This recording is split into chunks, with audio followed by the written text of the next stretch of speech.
Et puis on a des enjeux humains forcément, hein, quand on grandit, il faut recruter, intégrer, former et réussir à le faire dans l'idée même encore mieux qu'aujourd'hui.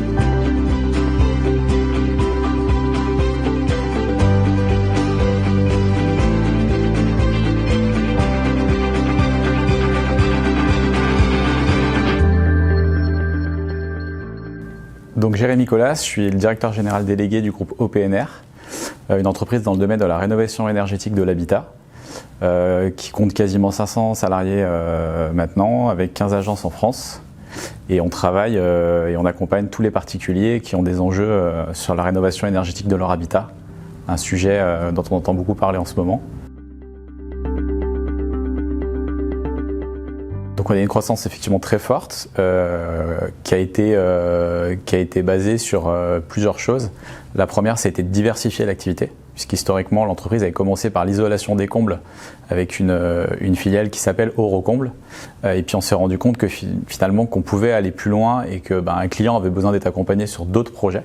Donc on a créé des nouveaux métiers dans l'entreprise, donc sur le photovoltaïque, l'isolation par l'extérieur, la production de chauffage, et on a été faire finalement plus avec nos clients. Ça, c'était un premier levier de croissance.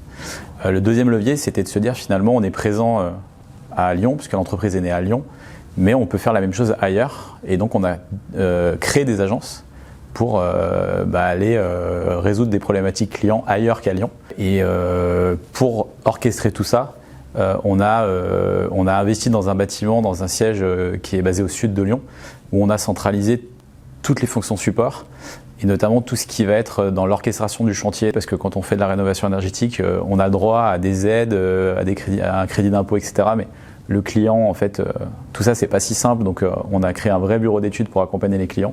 Et c'est là-dessus qu'on a basé finalement la croissance de l'entreprise. Le premier, c'est trouver de la ressource. On en entend beaucoup parler, mais aujourd'hui, c'est compliqué de trouver des personnes pour venir travailler et des ressources qualifiées. Donc on a beaucoup investi dans les collaborateurs qui ont rejoint l'entreprise pour les former et faire en sorte qu'on arrive à créer finalement nous-mêmes les profils qu'on avait besoin d'avoir pour l'entreprise. De la même façon, on parle de ressources, mais c'est aussi des ressources plutôt managers. On a ouvert beaucoup d'agences, trouver un responsable d'agence dans autant de villes pour aller aussi vite, c'est pas si simple. Donc on a fait beaucoup de promotions internes.